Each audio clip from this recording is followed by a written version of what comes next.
Merci d'être avec nous. Le sort de l'Europe se joue sous nos yeux en direct. Merci beaucoup Alexandre Orlov d'être là. Bonsoir. Vous êtes l'ancien ambassadeur de Russie en France. Ce qui marque la soirée, évidemment, c'est le téléphone entre les deux présidents, Trump, Poutine, avec cette demande si élevée de la Russie, cette surenchère, la Russie qui demande l'arrêt complet de l'aide militaire et du renseignement occidental à l'Ukraine. Arrêt complet, intégral. Est-ce que c'est trop demandé? Est-ce qu'on entre dans une surenchère qui, de toute façon, pour l'Europe en tout cas, est inacceptable? Écoutez, moi je vois les choses un tout petit peu différemment quand même. Je suis un diplomate, j'ai déjà participé dans le passé à une négociation avec les Américains du temps de l'Union soviétique sur les armements stratégiques. Je connais ce que c'est une négociation.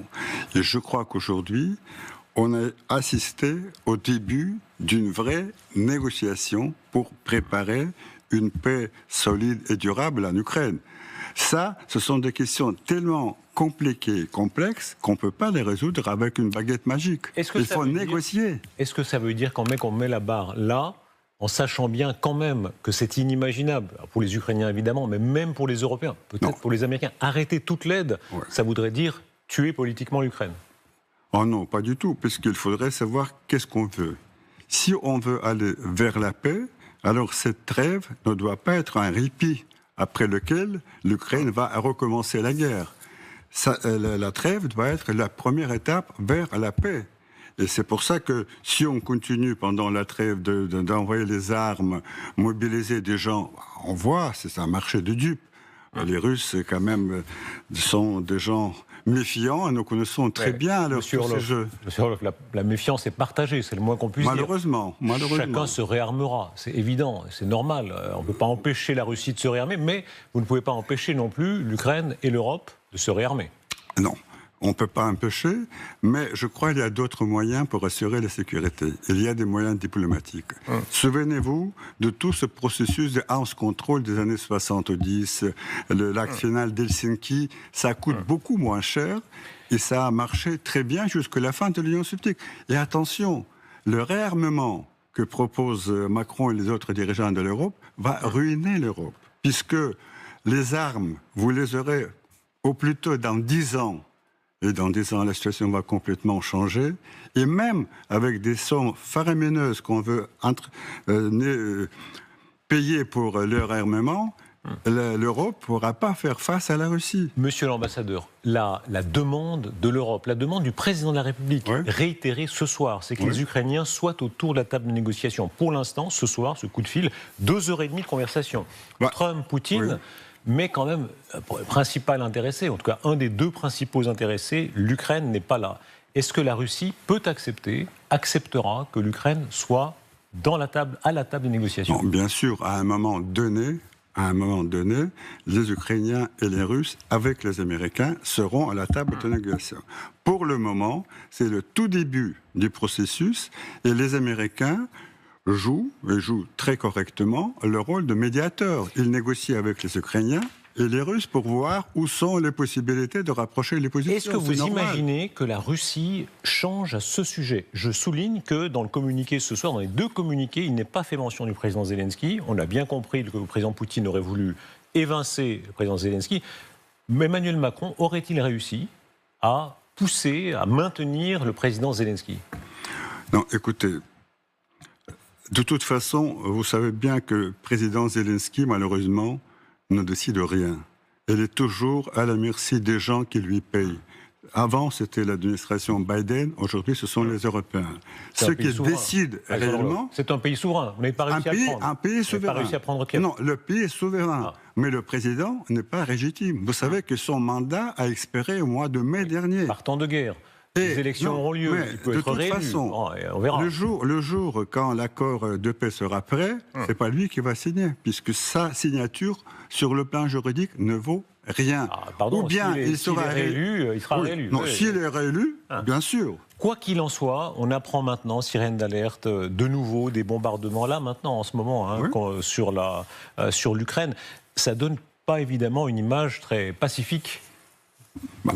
Les combats continuent de deux côtés. Vous savez qu'aujourd'hui, les troupes ukrainiennes ont repris une offensive dans la région de Belgorod. C'est-à-dire, c'est de deux côtés. La guerre, elle continue tant que la trêve ne sera pas décrétée, mais pour préparer les trêves, justement, les deux présidents Trump et Poutine se sont entendus que les deux délégations russes et américaines vont se rencontrer très très vite, quelque part au Moyen-Orient, pour commencer la négociation. Alexandre Orlov, vous êtes dans la diplomatie russe et soviétique depuis très longtemps. Vous avez commencé avec Gromyko, on l'appelait Monsieur Niet, c'était le ministre, disons, historique. C'est grand ami de la France. Ah. Il aimait beaucoup la France, je me souviens. Ah oui.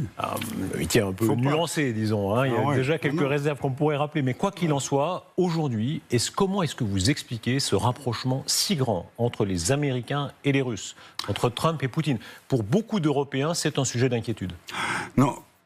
Peut-être les Européens, tout simplement, n'ont pas compris, mais je crois que ce qui s'est passé aux États-Unis avec l'élection de Trump, c'était une vraie révolution. Puisque, à la place des bureaucrates, des néoconservateurs qui, depuis Obama, dirigeaient ce pays avec des buts complètement idéologiques, est venue une administration des gens qui ne sont pas des hommes politiques. Ils ont réussi leur vie dans l'économie. Donald Trump est un promoteur, Elon Musk est un homme d'affaires. Ce sont des gens avec une approche tout à fait différente de la politique. Ils veulent être constructifs, pragmatiques, développer la coopération.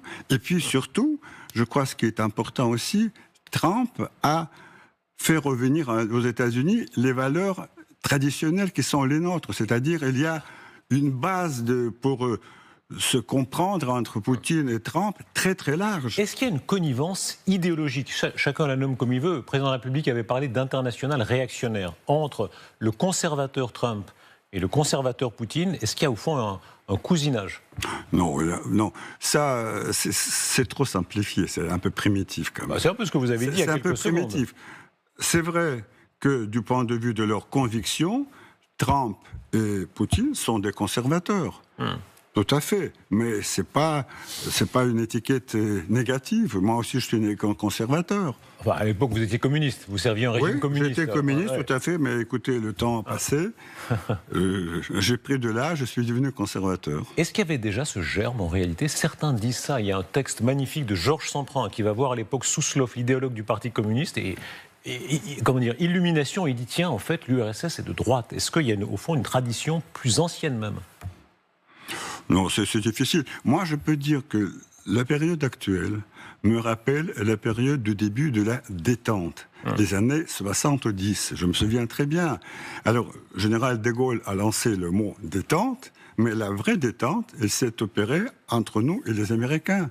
C'est Richard Nixon et Henry Kissinger qui ont préparé avec l'équipe de Brejnev les premiers accords, traités ABM, traités sur la limitation des armements stratégiques. Ils ont lancé ce processus qui a conduit quand même à une période de paix qui a duré jusqu'à la fin de l'Union soviétique. Les Européens se font-ils une illusion? Quand on rappelle l'histoire, effectivement, Nixon-Brejnev, Kennedy-Khrouchtchev, quand on rappelle Yalta avec Roosevelt qui appelait Staline « Oncle Joe », en dépit des crimes monstrueux de Staline. En réalité, est-ce que les Américains ont une certaine tradition d'arrangement avec les Soviétiques et avec les Russes? Je dirais qu'il y a des traditions, certes. Et puis, nous sommes quand même les deux très grands pays. Quand on vit dans un très grand pays, il y a quand même une mentalité un peu différente des petits pays. Alors, nous savons que nous avons sur nos épaules une très grande responsabilité pour la paix. Et d'ailleurs, vous avez remarqué sans doute que Trump parle toujours du risque de la Troisième Guerre mondiale, puisque lui et la Russie, deux plus grands États nucléaires, ils comprennent le risque qui existe, que les autres ne comprennent pas. Alors attendez, vous dites grand pays, où est-ce que vous mettez la France? Un petit. Attendez, j'ai cru entendre petit. C'est un pays moyen. Si vous voulez, sur le plan militaire, c'est un petit pays. Nucléaire. Oui, d'accord, mais quelques bombinnettes. C'est pas tout à fait sur le plan, vous les prenez plus au sérieux que ça. Sur le plan de l'histoire, de la culture, de la civilisation, la France est un très grand pays. Mais sur le plan militaire, elle ne pourra jamais faire face à la Russie. Est-ce que vous avez une jubilation?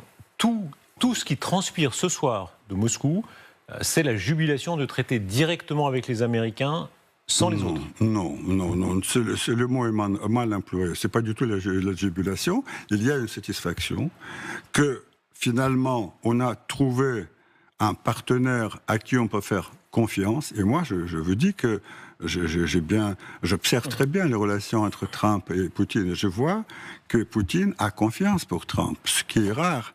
C'est un homme qui est très méfiant des autres.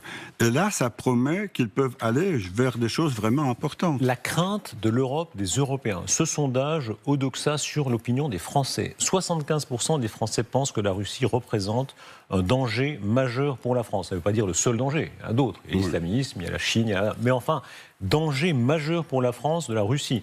Vous ne pouvez visiblement pas enlever dans la tête de 3/4 des Français que oui, la Russie, effectivement, est une menace. Ça ne m'étonne pas. Si 75% des Français regardent LCI et lisent les journaux français, bien sûr, ils ont peur de la Russie. Qu'est-ce que vous entendez, qu'on transforme la réalité ? C'est manipulé. Bien sûr, c'est un lavage des cerveaux. En quoi ? C'est une manipulation. Posez la question, mais à quoi bon pour la Russie de conquérir l'Europe ? Quel est l'intérêt ? C'est déjà le plus grand pays. Et puis, on ne comprend pas la nature du conflit en Ukraine. Le conflit en Ukraine, c'est la fin de la désagrégation de l'Union soviétique. Alexandre Orlov, il reste que le droit international et le droit international. La Russie avait commis à l'intérieur de ses frontières déjà des crimes de guerre considérables. À Grozny, par exemple, contre les Tchétchènes. Là, c'est en dehors de ses frontières. Vous savez très bien que pour nous à l'Ouest, ça n'a pas le même sens. Justement, je suis d'accord que vous avez votre propre interprétation des crimes de guerre. Moi, je peux vous dire... En tout cas, les frontières. Les frontières, c'est pas libre interprétation. Non. C'est le droit international. D'accord, mais nous sommes en train de libérer la région de Koursk. Et je peux vous dire, on a constaté des crimes de guerre commis par les Ukrainiens contre les civils qui disent qu'ils ont vécu sous l'occupation ukrainienne comme sous l'occupation allemande pendant la Deuxième Guerre mondiale. Mais ici, j'ai entendu rien dire. Vous taisez complètement sur ces crimes de guerre. Alexandre Orlov, on parle vraiment de façon très équitable de tout et de tous les sujets, vraiment, et que ce soit dans la guerre d'Ukraine ou que ce soit au Proche-Orient, la question n'est pas là. Quoi qu'il en soit, aujourd'hui, quand on regarde la réalité des opinions, de toute façon, est-ce qu'elles ne vont pas vers l'Ouest ? L'Ukraine, par exemple, est-ce qu'elle de toute façon, elle est perdue pour vous ? Quand on va en Ukraine, tout le monde sent bien que jamais Kiev ne sera russe. On n'a pas besoin de voir Kiev russe. Vous avez essayé de l'apprendre quand même, je vous rappelle, il y a 3 ans. Non, on est venu, mais pas pour prendre Kiev, pour mettre fin à toutes ces provocations. Non, on ne va pas faire le tourisme. Mais encore une fois, moi je connais beaucoup de Français. Et je peux vous dire que la situation en France me rappelle beaucoup la situation que j'ai connue en Union soviétique. Il y a la pensée unique, alors qu'il faut dire ce qu'on a vu dans les journaux. Il faut dire qu'on a peur des Russes. Et puis, chez soi, à la maison, on dit autre chose. Et quand moi, je rencontre beaucoup de Français à Paris, personne ne croit à cette menace. Quoi qu'il en soit, regardez, c'était des images du président de la République à la base de Luxeuil. Il y a un réarmement français. Est-ce que vous comprenez simplement que la France, de la même façon que pour se prémunir contre l'Union soviétique, qui avait ses missiles de la même façon dardés sur l'Europe de l'Ouest qu'aujourd'hui, voilà, c'est là, effectivement. Est-ce que vous comprenez que la méfiance, vous parlez de la méfiance, qui est toujours bonne conseillère. La France veuille se réarmer très vite pour être sûre d'être prémunie contre vous. Écoutez, moi je pense que c'est une très très grave erreur. De toute façon, d'abord, la Russie n'a aucune intention d'attaquer la France. Et d'autre part, avec tous ces efforts de réarmement, la France ne sera jamais ripostée à une attaque russe si elle vient un jour. Mais sans doute, elle ne viendra jamais. Comment vous croire ? Est-ce que vous pouvez vous engager ? Alors, sur la France, pardon, les pays baltes, parce qu'il y a un engagement, c'est l'article 5 de l'OTAN, c'est cet enchaînement que nous craignons ici en Europe de l'Ouest. Est-ce que vous pouvez dire jamais nous ne tenterons de prendre les pays baltes ?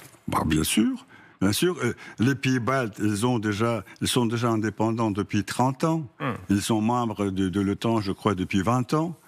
Jamais la Russie a eu une moindre tentative de les attaquer. À quoi bon ? Vous connaissez la population de ces pays. Estonie, 1,3 million. Oui, enfin, Lettonie, 1,8 million. C'est l'accès à la mer, Moscou, etc. La seule ville de Moscou, c'est 12 millions. Mais de quoi parlons-nous ? Vous disiez nous n'allions pas entrer en Ukraine. Vous êtes entré. Non, on n'a jamais dit ça. On a été provoqué. On a été provoqué. On a attendu 8 ans avec les accords de Minsk que les choses se règlent d'une façon pacifique. Hélas, rien n'a été fait. Alexandre Orloff, merci beaucoup.